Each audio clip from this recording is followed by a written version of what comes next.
Wait lang po. Good afternoon. Is this Mr. Rainier Dale B. Sulit? Hi, Mr. Sulit. This is Agent Carlo N. Ponsalan from ABC Company IT Support. I'm calling to follow up on the recent software installation we performed for you. I just wanted to make sure everything is working as expected and see if you have any questions or concerns.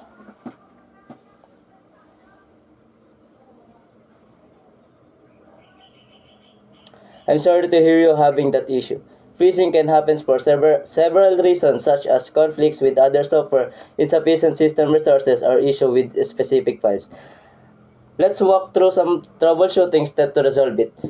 When the software freezes, does it happen with specific files or programs, or is it happening randomly?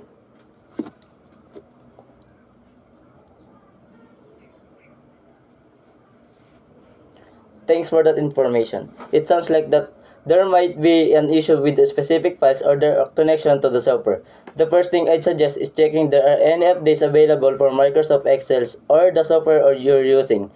Could you go ahead and check if there's an update or Excel or any plugins related to it? Perfect. After update, try opening the same files again to see if the issue persists in the same meantime.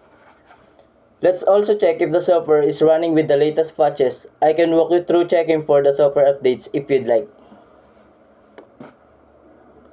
Alright, let's start by opening the software and navigating to the help section in the menu. From there, look for option called check for updates. Let me know once you've done that.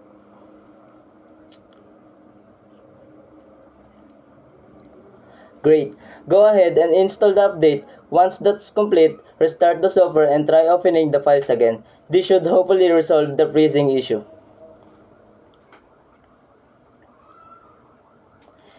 You're very welcome. I'm glad we got the sorted out. If you experience any other issue or if you have further questions, don't hesitate to call us again. We're always here to help. Have a great day, sir. Yes, sir. Thank you po.